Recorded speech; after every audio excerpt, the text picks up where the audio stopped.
KPM. Sedapnya bau roti. Laparlah pula nak kelas ni. Ya. Kita kan ada kelas. Tapi, kenapa saya tak nampak cikgu saya ni? Mana cikgu saya? Cikgu? Oh, cikgu. Cikgu. Nisa, cikgu kat sini. Oh, cikgu Masyita. Ingatkan kat manalah cikgu tadi. Saya tadi tengah nampak ni.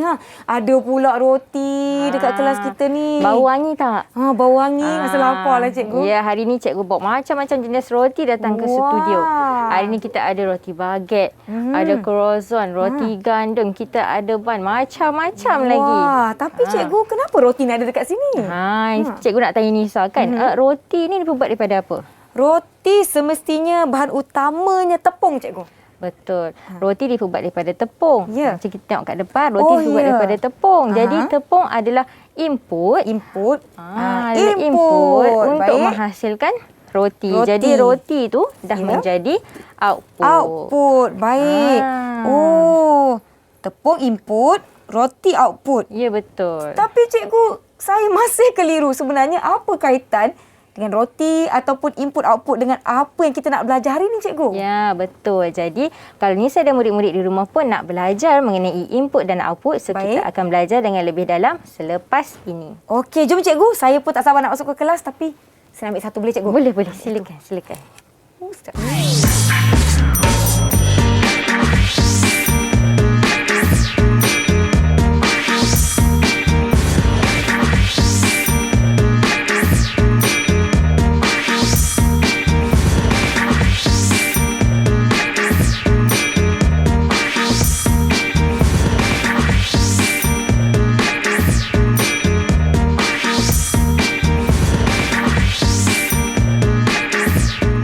Assalamualaikum, salam sejahtera. Anda sedang menonton Didik TV KPM. Sekarang kita di slot menengah rendah. Saya Nisa K akan bersama-sama dengan anda selama 1 jam ini. Satu lagi mata pelajaran yang sangat-sangat menarik. Hari ini kita akan belajar asas sains komputer. Nisa harapkan murid-murid di rumah semuanya sihat sejahtera, jaga keselamatan diri, jaga kesihatan diri dan ingat 3 perkara ini. Apa dia? Yang pertama, mestilah pakai pelitup muka sekiranya anda keluar, dan yang kedua, jaga penjara fizikal 1 minit atau lebih. Yang ketiga, jangan lupa untuk kerap cuci tangan menggunakan air dan sabun atau gunakan gel pembasmi kuman apabila perlu. Baiklah, untuk sesi menengah rendah kita kali ini, jom kita nak persilakan Cikgu Siti Marsyita Zakaria dari SMK Dato' Abdul Rahman Yaakob, Bota Perak. Apa khabar, cikgu?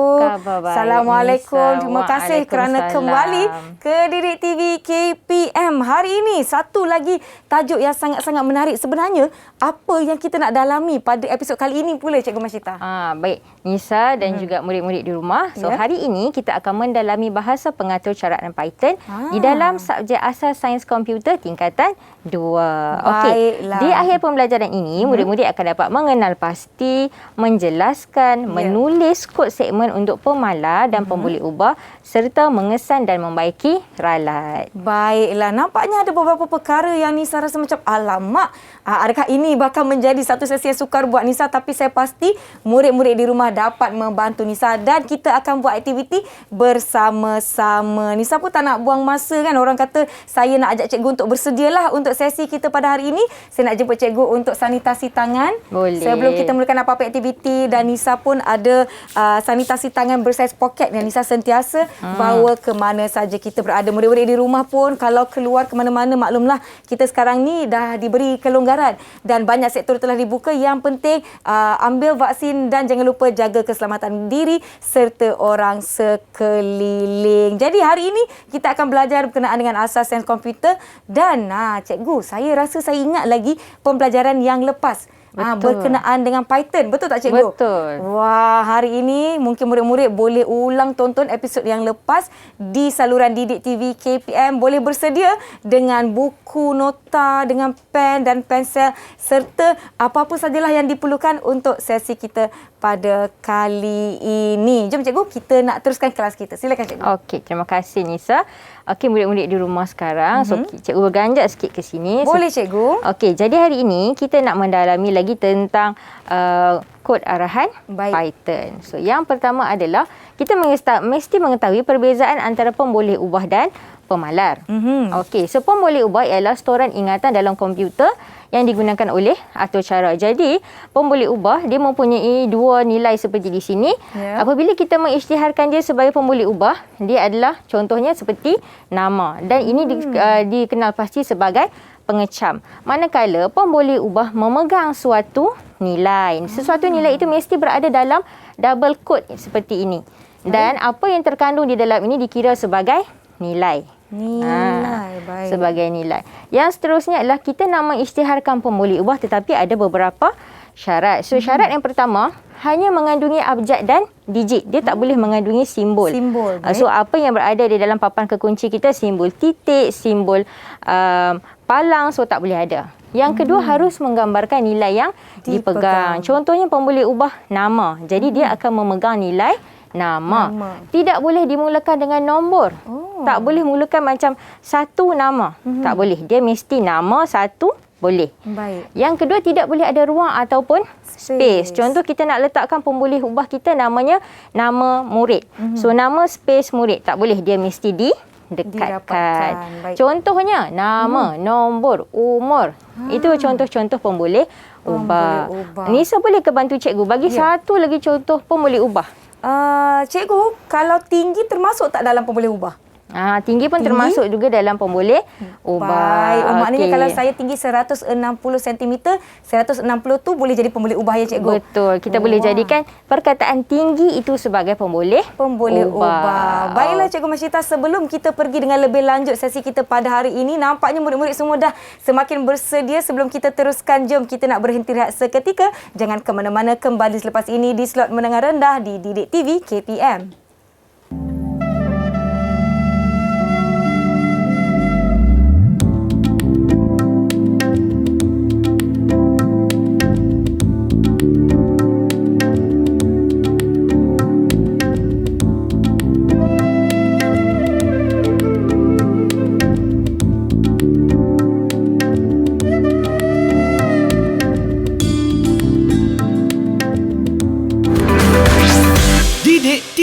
KPM.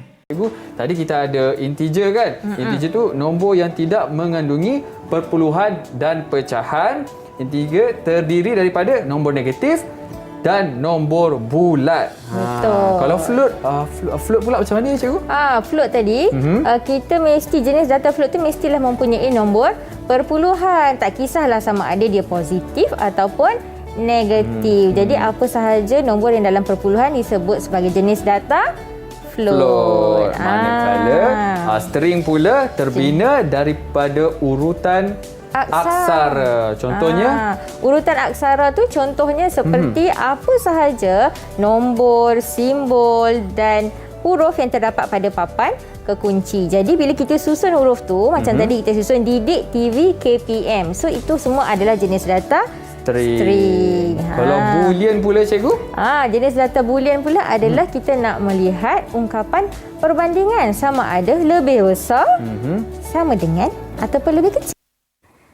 Kembali menonton ke slot menengah rendah di Didik TV KPM bersama saya Nisa K dan Cikgu Masyita. Sebentar tadi, sedutan yang murid-murid tonton adalah sedutan daripada episod yang lalu di mana kita berkenalan dengan Python. Jadi jika murid-murid ingin mengulang tonton episod tersebut, boleh ke saluran YouTube Didik TV KPM. Kerana hari ini kita nak sama-sama mendalami Python. Jom Cikgu Masyita, kita teruskan sesi kita. Silakan Cikgu. Okey, terima kasih Nisa. Okey, sebentar tadi kita dah tengok apakah syarat-syarat untuk kita nak menulis pemboleh ubah. Jadi kita nak lihat pula apakah perbezaan antara pemboleh ubah dan pemalar. Jadi ada 3 perbezaan yang utama. Yang pertama adalah pemboleh ubah mempunyai nilai yang berubah-ubah. Nama pun pemboleh ubah, jadi nilainya boleh berubah. Contoh macam nama. Nama memegang nilai, mungkin dia memegang nilai Siti, mungkin memegang nilai Ali. So berubah-ubah. Tetapi pemalar mempunyai nilai yang tetap. Contoh seperti formula luas, formula sfera, formula isi padu. So nilainya adalah tetap. terdapat nilai yang perlu diingat. Jika pembuli ubah, kita mesti mengingat nilai sebab nilainya berbeza. Tetapi pemalar, pengatur cara tidak perlu mengingat label sebab semua orang dah tahu. Semua orang tahu tentang formula yang dihasilkan. Sama sahaja. Pembuli ubah tiada nilai yang standard. Contoh macam nama. Tak semestinya semua orang nama Ali dalam dunia kan? Betul. So, jadi tidak ada nilai yang standard. Tetapi pemalar mempunyai nilai yang standard di mana semua orang mengetahui formula luas, formula isi padu. Sebab itulah perbezaan antara pembuli ubah dan pemalar. Baik. Nampaknya seperti yang kita lihat tadi, contoh bagi pemalar, formula luas isi padu sama saja. Di mana-mana di dunia ni pun kita belajar, itulah formulanya kan cikgu kan. Sebab tu dia pemalar, dia tetap. Betul tak cikgu? Betul. Okey. So, seterusnya adalah bagaimana kita nak menghasilkan fungsi input dan output. So, yang pertama kita belajar dulu fungsi input. Fungsi input adalah kita nak mendapatkan data daripada pengguna. Contohnya, atur cara meminta pengguna memasukkan sesuatu data yang sesuai. Contoh, kita nak mengira BMI. So, jadi kita mintakan nama, mintakan tinggi daripada pengguna ataupun user lah. Okey, seterusnya adalah fungsi output. Fungsi output merujuk kepada maklumat yang dipaparkan pada skrin komputer. Maksud apa yang terpapar adalah output. Dan output mesti menggunakan sinteks print. P-R-I-N-T. Dia mesti menggunakan sinteks bahasa Inggeris sebab Python adalah bahasa pengatur caraan dalam bahasa Inggeris. Jadi kita akan menggunakan kod arahan dalam bahasa Inggeris, iaitulah sinteks print untuk memaparkan output bagi nilai yang berada dalam double quote tersebut. Kalau kita tak letakkan double quote, dia tak boleh membaca. Okey, so contohnya Nisa, pernah tak Nisa gunakan aplikasi untuk mengira BMI? Pernah cikgu. Jadi Nisa kena masukkan tinggi, betul? Tinggi dan berat saya cikgu. Nisa rasa senang ke susah kita pakai aplikasi tu? Oh, bertambah senanglah cikgu. Saya klik masuk data, tekan butang, dah dapat hasilnya. Betul. Jadi itulah fungsi input, data dimasukkan, dan fungsi output. BMI yang dikeluarkan. Okey, seterusnya adalah kita melihat kepada operator perbandingan. Terdapat 6 jenis operator perbandingan. Bagi operator yang pertama, dia bermaksud nilai di kiri dan kanan adalah sama. Jadi bila nilai kiri dan kanan adalah sama, dia adalah benar. Kalau tidak, dia akan sebut tidak benar. Tetapi dalam bahasa pengatur caraan Python, kita tak sebutlah tidak benar, kita sebut false. False, atau kalau benar kita sebut true.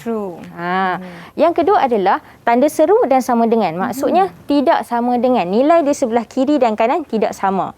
Jadi bila kita baca satu pernyataan, kita mesti lihat sama ada benar ataupun tidak benar. Seterusnya nilai yang keempat, yang ketiga adalah lebih besar. Macam dalam matematik lah, nilai di kiri lebih besar daripada nilai kanan. Seterusnya nilai lebih kecil. Kiri kecil daripada nilai yang sebelah kanan. Ataupun lebih besar atau sama dengan, ataupun kurang ataupun sama dengan. Dia lebih kurang macam operator matematik. Tetapi kita menggunakan pernyataan dan hasilnya ataupun outputnya adalah benar ke tak benar. Alright. Tapi kita menggunakan dalam bahasa Inggeris kan cikgu? Betul. False atau true. False atau true. Seterusnya adalah kita menggunakan kenyataan operator logik. Contohnya and, or ataupun not. Kalau and, pernyataan di kiri dan kanan adalah betul. Kalau or, mungkin kiri, mungkin kanan betul atau salah. Maksudnya salah satu betul, salah satu salah. Kalau not, kanan dan kiri pernyataan adalah salah. Contohnya Nisa, saya cakap Nisa adalah seorang murid yang tua dan muda. Dan tu maksud saya gunakan pernyataan and. Betul tak agak-agak? Nisa seorang murid yang tua dan muda. Tidak benar cikgu, false. Tidak, false sebab Nisa adalah murid yang muda belia kan. Jadi penggunaan and di situ salah. Sepatutnya cikgu gunakan Nisa adalah seorang murid yang muda atau tua. Kita menggunakan or di situ. So itu adalah operator logik. Seterusnya operator tambahan matematik. Hanya ada 3, iaitu modulus, eksponen dan floor division. Walaupun dibentuk macam peratus, tetapi dalam bahasa pengatur caraan Python dia disebut sebagai modulus. Apa maksud modulus adalah di sebelah kiri, nilai di sebelah kiri bahagi dengan sebelah kanan, dan kita tidak bukan kita nak nyatakan hasilnya, tapi kita nak nyatakan baki. Contoh, A10 B2. 10 bahagi 2 jawapannya 10 bahagi 2 5. Ada baki tak? Tak ada baki. Tak ada baki, kosong. Jadi kita paparkan kosong. Itu maksud dia. Dia memaparkan baki, bukan hasil. Okey, yang kedua adalah eksponen. Eksponen adalah nilai di sebelah kiri dikuasakan dengan nilai di sebelah kanan. Ya. Contoh A 10 B 2. Jadi 10 kuasa 2 macam tu.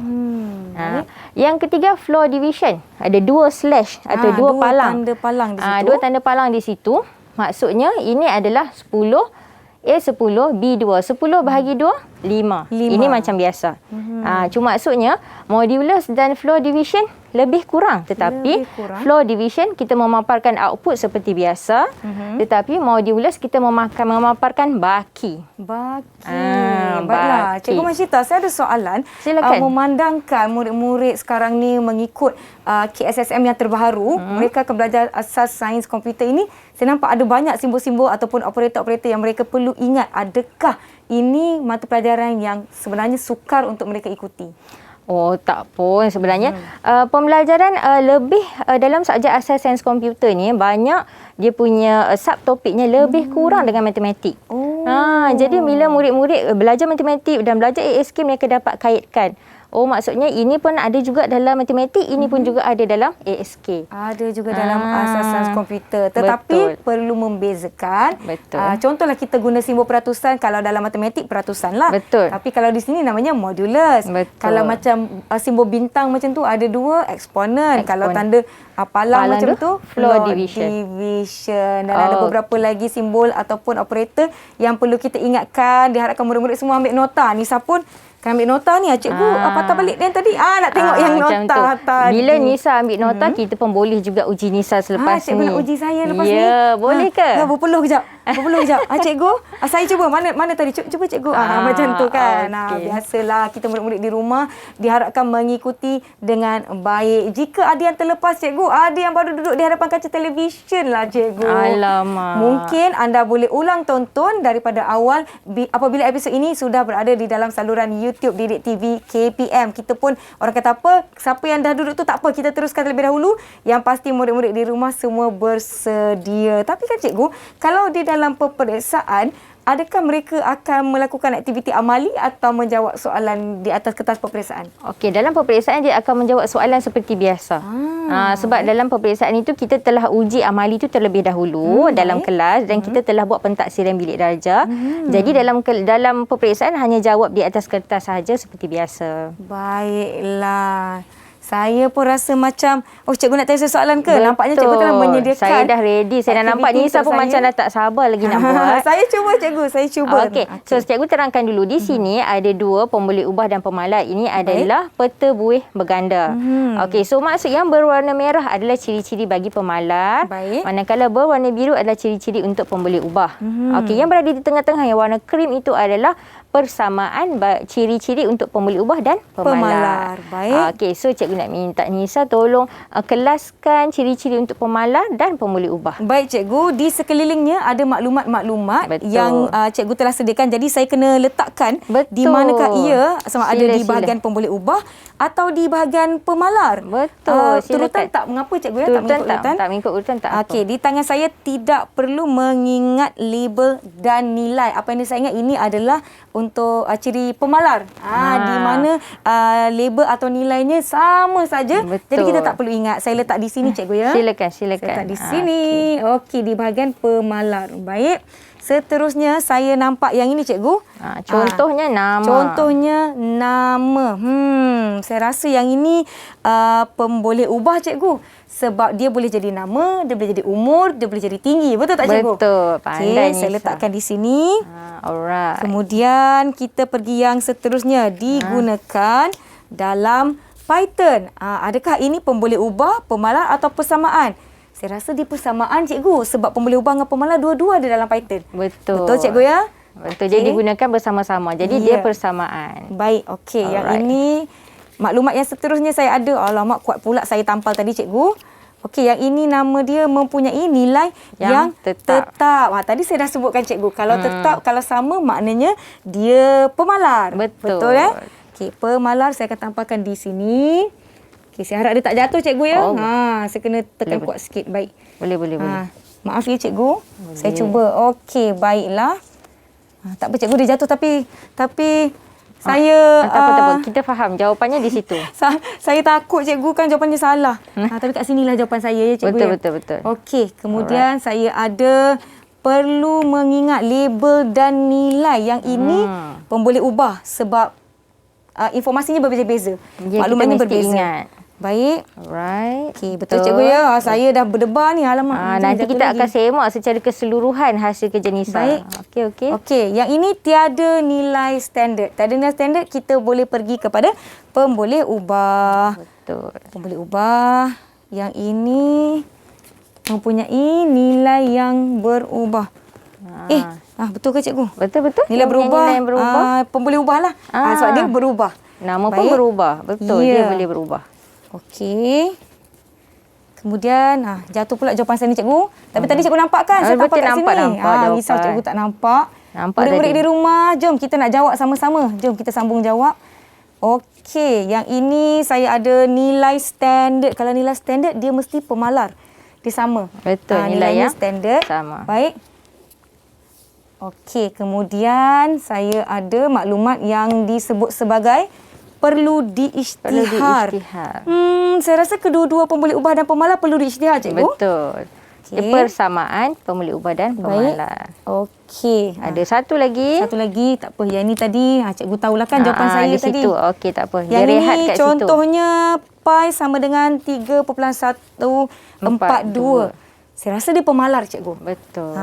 Saya tampakkan di bahagian pemalar. Okey, kuat sikit. Jangan jatuh. Sebab saya nak bagi kawan-kawan saya di rumah semua nampak jawapan saya, cikgu. Betul. Saya harap jawapan saya dengan jawapan mereka sama. Macam mana cikgu dengan hasil kerja saya? Hasil kerja okey, nampak semua betul. Cuma satu soalan cikgu nak tanya. Ya, cikgu. Tadi Nisa cakap pi sama dengan 3.142. Sebab apa Nisa cakap pi sama dengan 3.142 adalah pemalar? Saya merasakan dia pemalar kerana nilai pi ni sama saja sepanjang pengaturcaraan. Betul tak, cikgu? Betul. Saya baik betul. Saya dah berpuluh ni, cikgu. Betul. Saya baik betul. Pandai Nisa. Okey, Jadi, sebab apa?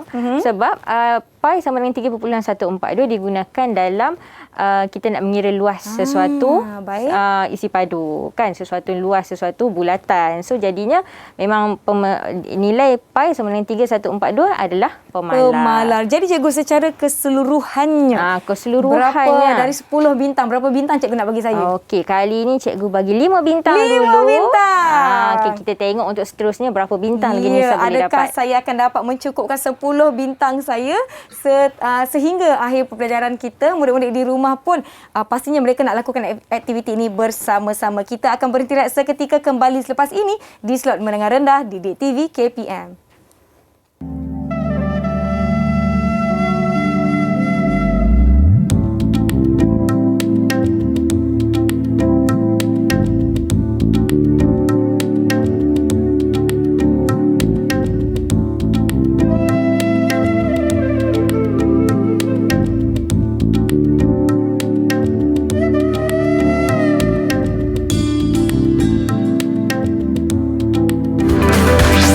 Didik TV KPM. Terima kasih kerana masih menonton slot menengah rendah di Didik TV KPM. Masih bersama saya Nisa K dan Cikgu Masyitah dari SMK Datuk Abdul Rahman Yaakob di Bota Perak. Maklumlah panjang sikit nama sekolahnya ya cikgu ya. Saya pasti murid-murid semuanya sedang bersedia menonton kita untuk slot seterusnya. Jadi jom kita pun tak nak buang masa. Murid-murid semua nampaknya dah bersedia mereka di rumah cikgu. Jom kita teruskan sesi kita. Okey, terima kasih Bailah, Nisa dan anak-anak di rumah. Okey, so sekarang kita nak masuk ke bahagian kita nak menulis kod arahan. So kita tengok kod arahan yang pertama di sini. Baik. Okey, kod arahan yang pertama ialah pemboleh ubah yang cikgu isytiharkan ialah nombor 1. Nombor 1 sama dengan input. Maksudnya kita nak beritahu pada kod arahan pada Python adalah ini kita nak masukkan input dan nilainya adalah masukkan nombor pertama. Kita nak minta user ataupun pengguna masukkan nombor pertama. Baik. Dan berada di dalam double quote. So ini arahan kita kepada pengguna. Yang kedua adalah pemboleh ubah yang kedua, nombor 2. Kita tak boleh letak dua nombor kan? Sebab dia tidak boleh bermula dengan nombor. Jadi kita mulakan nombor 2 sama dengan kita nak isytiharkan ini sebagai input dan masukkan nombor kedua. Ini ayat kita dan mesti dimasukkan di dalam double quote. Okey. Yang kedua, nombor 1 masih lagi pembuli ubah yang sama. Ya. Kemudian kita mesti isytiharkan jenis data. Jenis data ni kita dah belajar sewaktu sesi yang sebelum ini. Baik. Jadi nombor 1 sama dengan INT, jenis data bagi integer iaitu nombor 1. Bermaksud apa sahaja nombor yang dimasukkan oleh pengguna pada pembuli ubah yang pertama ataupun nombor 1, kita akan kira sebagai nombor. Kalau kita tak buat macam ni, dia akan baca benda ini ataupun data ini sebagai string. Jadi bila dia baca secara string, dia tidak akan berlaku operasi matematik. Baik, cikgu. Okey, so di sini kita letakkan jumlah sama dengan nombor 1 tambah nombor 2. Bermaksud kita nak nyatakan pemboleh ubah ini sebagai operator matematik. Dan seterusnya print jumlah. So di sini adalah output. Okey, so cikgu dah terangkan sedikit tentang kod arahan. So cikgu nak minta Nisa untuk cadangkan nombor yang pertama. Okey, nombor yang pertama cikgu, saya nak cadangkan nombor 10 boleh nombor cikgu? 10. Okey, jadi kita minta daripada pengguna letak 10. Enter. Yang kedua, nombor kedua Nisa Yang cuba. Yang kedua saya nak letak nombor 5 lah, boleh cikgu? Boleh, nombor 5. Okey, dan kita tekan enter lagi dan dia kata nombor 15. Maksudnya dia menambah kedua-dua jenis nombor. Kalau kita tak letakkan INT di sini, dia tak akan tambah, dia hanya letakkan 10 dan 5. Sebab kod arahan ni adalah satu aplikasi, dia tak faham, manusia yang lebih faham. Jadi manusia akan letakkan, kita akan tetapkan ini adalah kita nak letakkan dia sebagai operasi matematik. Okey. So cikgu nampak Nisa macam bersemangat. Saya sangat-sangat fokus cikgu. Bersemangat dan Nisa pun macam nak tulis sesuatu, nak cuba tulis kod arahan. Saya nak cuba-cubalah, tapi saya masih mungkin perlukan sedikit, orang kata apa? Bimbingan. Bimbingan. Saya pasti murid-murid di rumah pun masih ada yang macam, laju betul Cikgu Masyitah ni, tak sempat ni nak tulis nota-nota. Okey, tak apa. So nanti kita tengok latihan dan kita akan buat sama-sama. Baik. Okey. Untuk latihan ini cikgu akan beri satu soalan supaya Nisa boleh jawab. So kita tengok soalan. Jom kita nak sama-sama lihat soalan. Jadi murid-murid di rumah ni, saya harapkan murid-murid semua dapat menjawab bersama-sama. Okey, so kita tengok soalan dulu. Anda perlu membangunkan satu kod arahan yang mengarahkan pengguna untuk memasukkan nama dan umur. Jadi kita nak inputnya daripada pengguna adalah nama dan umur. Nama dan umur. Okey, kemudian output ataupun hasil yang dipaparkan menyatakan nama dan umur pengguna. Okey, selepas tu kita nak nyatakan juga dekat umur pengguna, nak tambah 10 tahun dari sekarang. Ya. So contoh output cikgu dah tunjuk di sini. Okey, masukkan nama anda. Contohnya nama Siti. Yang berwarna biru tu adalah input yang dimasukkan oleh pengguna. Baik. Masukkan umur anda 89. Agak berusia ni 89. Ya. Jadi output yang bawah tu adalah kita menyatakan anda bernama Siti dan berusia 89 tahun. Dalam tempoh 10 tahun lagi anda akan berusia 99 tahun. Ya. Maksudnya kita nak nyatakan input daripada pengguna dan output. Lepas tu kita nak ada operasi matematik pula kat situ. Baik. Okey. So sekarang ni cikgu nak ke belakang sikit. Cikgu nak bagi Nisa masa untuk menghasilkan kod arahan. Saya rasa macam programmer dah. Atau pengatur cara dah. Okey, silakan Nisa boleh buat dulu kat sini. Baik. Okey. Alright, sekejap. Cikgu, adakah kita perlukan aplikasi ataupun bahan-bahan tertentu di dalam komputer kita untuk menghasilkan aktiviti ni, cikgu? Untuk menjalankan aktiviti ni. Dalam kita nak run, Nisa boleh buat. Dalam kita nak kita nak menghasilkan kod atau cara Python, dia ada pelbagai jenis pelbagai jenis aplikasi yang boleh kita gunakan lah. So contohnya kita boleh gunakan aplikasi Tony ataupun kalau melalui telefon kita boleh pakai aplikasi Pyroid 3. So pelbagai aplikasi boleh kita gunakan yang boleh menterjemah kod bahasa pengaturcaraan Python. Baiklah, sekarang ni Nisa sudah pun sanitasi tangan Nisa. Silakan. So Nisa mula aktiviti. Okey, Nisa akan masukkan. Nisa akan cuba menghasilkan kod arahan. Okey, so menghasilkan kod arahan ini juga sangat perlu supaya kita boleh mengetahui apa mungkin ada berlaku kesalahan, mungkin ada berlaku perkara yang di luar dugaan kita.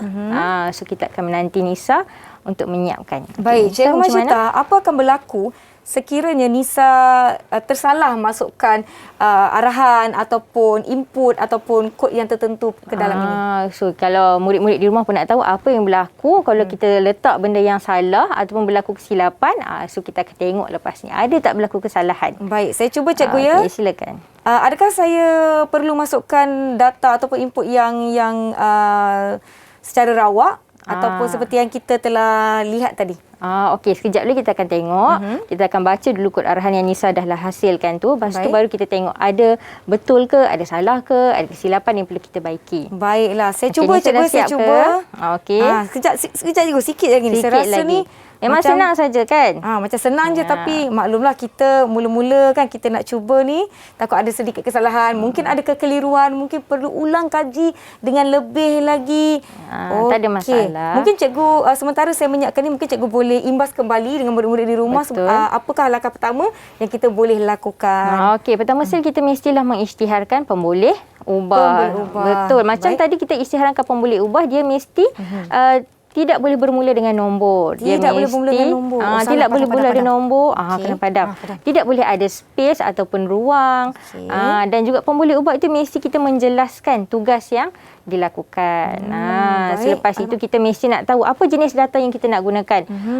Macam dalam pembelajaran sebelum ini, dalam episod Jom Kita Mengenali Python, so cikgu dah ajarkan mengenai jenis-jenis data. So dalam kod nak menulis kod arahan Python, kita boleh menggunakan jenis data tersebut. Baik. Okey, Nisa, so nampak macam dah siap dah tu? Macam dah siap cikgu, macam Macam dah siap. Saya cuba cikgu. Kejap. Macam salah aja ni cikgu. Okey, tak apa, tak ada masalah. Kita mencuba. Ada apa-apa salah nanti murid-murid di rumah pun boleh belajar. Tak salah kita belajar daripada kesilapan. Maklumlah pada awalnya mungkin sedikit takut-takut dia cikgu. Murid-murid di rumah pun dapat orang kata apa, belajar daripada apa yang sama-sama kita telusuri pada hari ini. Cikgu sikit lagi cikgu. Saya yakin saya boleh buat ni cikgu. Tak ada masalah. Nampak macam mudah tapi bila buat sendiri mulalah rasa macam alamak, macam sukar je. Tak ada masalah. Murid-murid kat rumah dah belajar daripada episod yang pertama sebelum ni. Mari jom berkenalan dengan Python. So kali ini yang kedua kita akan lebih mendalami Python. Betul. Adakah kita akan gunakan simbol-simbol ataupun apa yang telah kita pelajari tadi? Yang lebih besar kita akan guna juga. Mungkin kita gunakan lebih kepada operasi matematik sebab kita nak menambah usia lagi 10 tahun. Saya rasa macam dah siap ni cikgu. Cuba cikgu tengok. Betul terima kasih Nisa ke sana. Saya ambil ruang sedikit bagi memastikan perjalanan fizikal sentiasa dijaga. Jadi tadi Nisa pun dah sanitize kan sebelum gunakan. Cikgu pakai sanitize sekali lagi. Baik. Betul, kita mengamalkan SOP. Okey, so terima kasih. Macam mana cikgu? Ya, jom kita tengok hasil Nisa Nisa buat informasi tadi. Yang sama je. Okey, hasil yang Nisa buat tadi. Ya. Okey. So tadi kita boleh lihat pada skrin. Di situ adalah kita gunakan pemboleh ubah nama dan input. So nama dia memegang nilai nama lah. Input masukkan nama anda sebab kita memang nakkan nama kan. Yang kedua tadi soalan cakap minta umur. So jadi input masukkan umur anda. So jadi kita print, maksudnya kita nak paparkan anda bernama, nama apa yang dipegang oleh pemboleh ubah dan berusia, umur apa yang dipegang oleh pemboleh ubah umur dan letakkan tahun. Yang kedua kita nak print lagi, dalam tempoh 10 tahun lagi anda akan berusia, pemboleh ubah umur tambah lagi 10 tahun. Okey, so ini yang Nisa buat tadi. So kita nak uji sama ada betul ataupun tak. So kita tengok. Berdebarlah cikgu.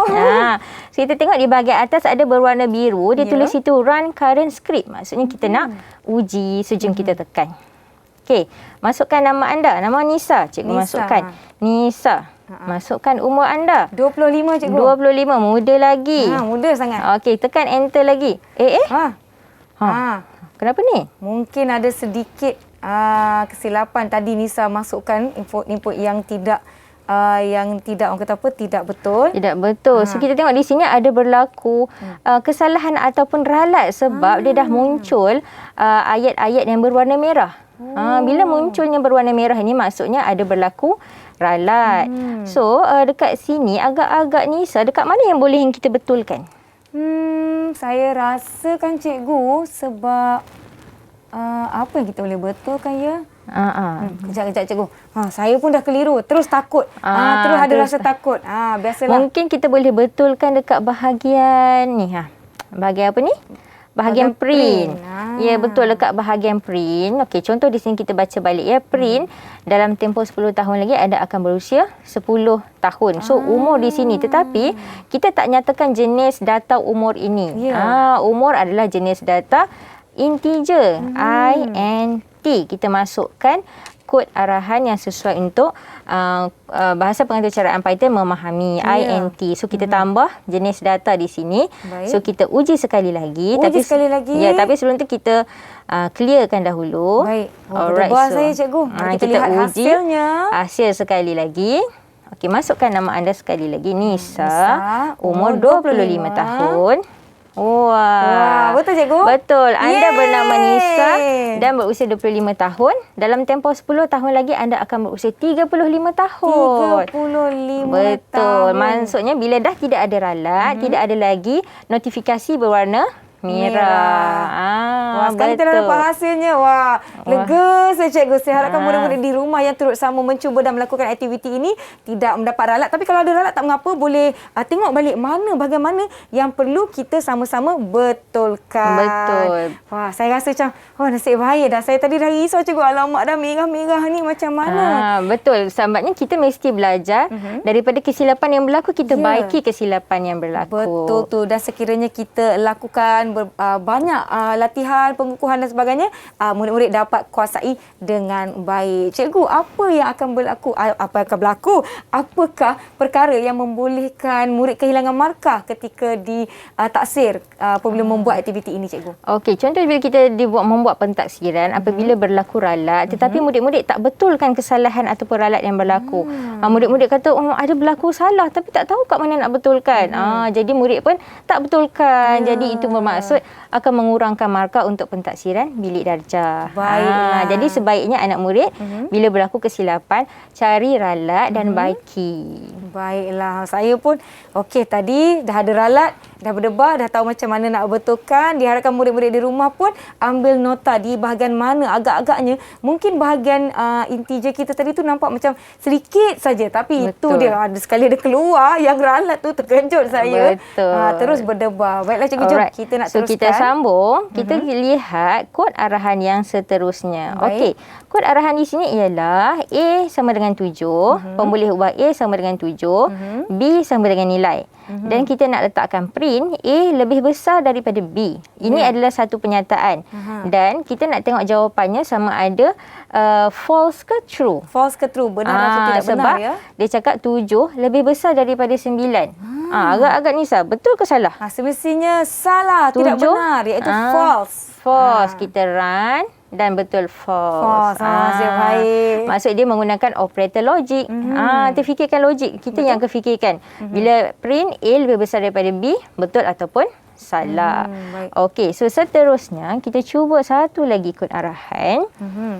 Okey, satu lagi adalah A.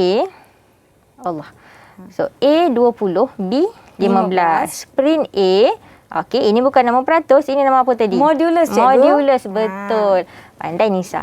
So 20 modulus dengan 15. Ini membawa maksud 20 akan dibahagi dengan 15 dan kita akan ambil baki. Okey, cikgu nak ingatkan murid-murid, bila kita nak buat pembahagian dalam modulus ini, kita tak boleh menggunakan kalkulator sebab bila kita gunakan kalkulator, dia akan memberi kita nilai yang ada perpuluhan. Betul, banyak pula tu cikgu, banyak pula tu. So kalau dalam ini dalam penggunaan modulus kita akan menggunakan secara manual. Contoh bila cikgu tunjukkan di sini. Okey, mari kita lihat sama-sama murid-murid. Okey, contoh di situ 5A sama dengan 20 dan B sama dengan 15. So kita akan tengok sini A 20, B 15. Dan kita nak membahagi iaitulah A modulus dengan B. So 15 di sini bahagikan dengan 20. 15 bahagi 20, 15 darab berapa dapat 20? 1. 15. Ada baki cikgu. 20 tolak 15 bakinya 5. Dan kita hanya akan ambil baki. So kita nak tahu betul ataupun tak, kita akan uji dulu kod arahan kita. Kita uji. Okey. So jawapannya 5. So maksudnya di sini kita hanya mengambil baki. Kalau kita type pada kalkulator, dia akan naik 0 perpuluhan apa-apa. So kita tak nampaklah baki 5. Tapi kalau kita pakai secara manual, kita akan ambil baki sebagai output kepada A modulus B tadi. Baik. Okey. Ada soalan lagi cikgu? Saya rasa macam bersemangat pula nak cuba menjawab tu. Tapi sebelum tu kan cikgu, sebelum kita pergi pada aktiviti seterusnya, murid-murid di rumah pun ada sedikit alamak nak terkejar-kejar pula nota kita pada hari ini. Tak mengapa murid-murid semua, jom kita rehat seketika. Nisa nak jumpa anda semua selepas ini di Didik TV KPM.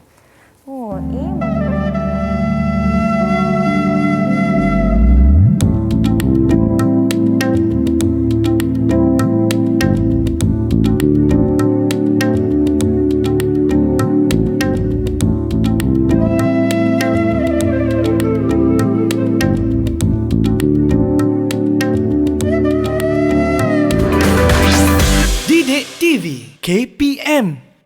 Kembali menonton slot menengah rendah di Didik TV KPM. Masih bersama saya Nisa K dan Cikgu Masyita. Dan hari ini mata pelajaran kita Asas Sains Komputer.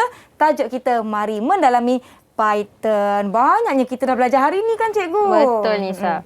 Okey, bila kita dah belajar banyak hari ni, so kita rasa tak molek rasanya kalau kita tak ada ujian sikit lagi. Boleh Nisa? Cikgu nak uji saya. Boleh. Saya bersedia dan saya harap murid-murid di rumah dapat menjawab bersama-sama dengan kita. Jom cikgu. Saya dah sedia. Soalan yang pertama di sini adalah A sama dengan 5, B sama dengan 10. A eksponen B. Maksudnya A 5 dikuasakan dengan 10. 5 dikuasakan dengan 10. Agak-agak apa jawapannya? 5 dikuasakan 10 kejap. 5 kuasa 10. Saya tengah ingat. Saya tahu dah jawapannya cikgu. Agak-agaknya Nisa. 90. Macam banyak je nombornya. Tapi ini jawapannya 97656625. Betul. Nak baca tu adalah 9,765,625. So, A eksponen B akan mengeluarkan output nombor ini, hasil ini. Kalau kita tekan kalkulator pun dia akan keluar yang sama cikgu kan? Betul. Kita akan buatkan 5 kuasa 10. Makna 5 darab 5 darab 5 darab 5. Sampai 10 kali. 10 kali. Betul. Baik. Terima kasih. Yang pertama. Soalan yang kedua. Yang kedua di tangan saya ni cikgu. A5, B10. Kita nak print A tak sama dengan B. Tak sama dengan B. Jadi agak-agak jawapannya A tak sama dengan B. 5 tak sama dengan 10. Pernyataan tersebut. Agak-agak apa saya jawapannya? rasa jawapan dia tidak benar. False. Tidak benar ataupun false. Kalau bahasa pengatur caraannya, bahasa Inggerisnya false. Alamak. Tapi tidak benarlah jawapan dia cikgu. Betul. Jawapannya adalah false. Baik. Ini dia jawapan saya. So betul jawapannya A tidak sama dengan B adalah false. Baik. Okey, soalan yang terakhir untuk Nisa hari ini. Yang terakhir. Okey. A5, B10. A lebih besar atau sama dengan B. Maksudnya 5 lebih besar atau sama dengan 10. Lebih besar atau sama dengan 10. Agak-agak jawapannya. Salah cikgu sebab kita guna operator logik. Betul. Semestinya 5 lebih kecil. Jadi pernyataan ini adalah tidak benar. Tidak benar ataupun false. Betul. Jadi macam mana murid-murid di rumah, diharapkan murid-murid pun dapat menjawab sama-sama dengan kita pada hari ini. Mungkin kita boleh imbas kembali apa yang telah kita pelajari setakat hari ini cikgu, atau cikgu nak tanya saya, nak uji saya pula. Betul. Jadi sebelumlah kita nak mengakhiri ataupun nak segmen kita, tapi cikgu nak tanya dulu Nisa. Sepanjang kita dah belajar daripada awal tadi, apa yang agak-agak Nisa dah boleh, hari ini balik rumah Nisa boleh ingat apa yang cikgu ajar hari ini? Kita dah sama-sama belajar berkenaan dengan pemboleh ubah dan juga pemalar. Mereka ada ciri-ciri atau syarat-syarat masing-masing dan mereka ada persamaan. Betul. Yang mana kita dah lakukan aktiviti bersama-sama dan kita ada fungsi input dan fungsi output. Kita ada operator perbandingan, operator logik dan kita ada juga operator tambahan. Betul tak cikgu? Betul. Nasib baik saya ingat. Memang hebat sangat Nisa hari ini. Betul. Jadi hari ini, apa yang Nisa cakap tadi itu, kita dah belajar mengenai pemboleh ubah, syarat-syarat pemboleh ubah, pemalar, fungsi input yang kita minta daripada pengguna, fungsi output iaitu apa yang terpapar di skrin, operator perbandingan, operator logik iaitu and operator tambahan matematik. Ya, kita ada modulus, eksponen dan juga floor division. floor division. Satu lagi cikgu, tadi saya ingat kita ada belajar bagaimana nak memperbetulkan ralat. Betul. Bila maklumat ada terkejut tadi. kesilapan, bila ada notifikasi warna merah, kita boleh betulkan. Betulkan. Yang penting perhatikan betul-betul sekiranya ada sesuatu yang tertinggal, ada yang tersalah type, mungkin terjarak, ada space, terletak nombor di hadapan. Semua itu mempengaruhi. Ya. Baiklah. Jadi murid-murid di rumah, saya harapkan mereka kalau nak ulang tonton episod ini, nak ulang kaji apa yang telah kita pelajari sama-sama pada hari ini, jangan lupa anda boleh tonton kembali episod ini di saluran YouTube Didik TV KPM. Pastinya cikgu ramai yang hendak mendapatkan bahan pembelajaran ataupun latihan pengukuhan. Bagaimana cikgu murid-murid di rumah nak dapatkan? Okey, kalau murid-murid di rumah nak dapatkan latihan dan bahan untuk buat rujukan, so boleh melayari portal Delima Sumberku pada link yang tertera, sebab dekat situ ada pelbagai bahan dan juga rujukan yang boleh murid-murid lakukan. Ya, betul tu. Boleh ke pautan yang kami paparkan di kaca televisyen anda dan lakukan aktiviti. Maklumlah, saya kira penguasaan sesuatu, tak kiralah asas sains komputer ataupun mata pelajaran yang lain, kalau lakukan aktiviti latihan pengukuhan yang berterusan, anda pasti boleh lakukannya. Nanti kembali ke sekolah, Cikgu Masyita tanya, ni apa dia? Dah tahu dah. True, dah false? tahu jawapan. Dan jawapannya. Betul. Baiklah. Yang penting anda ingat ciri-ciri yang kita belajar sebentar tadi, kerana ini akan membantu anda untuk menjawab soalan dengan lebih tepat dan baik. Saya nak ucapkan terima kasih berbanyak-banyak kepada Cikgu Masyita. Sama-sama. Kerana bersama-sama dengan kami Cikgu Siti Masyita dari SMK Datuk Abdul Rahman Yaakob Bota Perak kerana bersama-sama dengan kami. Terima kasih murid-murid di rumah. Satu lagi soalan boleh cikgu? Ya, silakan. Saya nak tanya soalan. Sekiranya Sekejap. Saya tadi saya ingat apa yang saya nak tanya tadi. Dah dapat idea dah tu. Dah dapat idea dah. Sekiranya kita tersalah terbalikkan ciri pemboleh ubah dan juga maklumat input mengenai pemalar, apa yang akan berlaku? So kalau kita tersalah macam tadi, dia akan naik notifikasi ralat berwarna merah. So walaupun kita macam tersilap letak koma, tersilap space ataupun tak letakkan kurungan, kesalahan-kesalahan yang kecil pun dia tetap akan keluar notifikasi ralat berwarna merah. Baik. Jadi di sini apa yang penting, bagaimana nak mengelakkan ralat tu cikgu?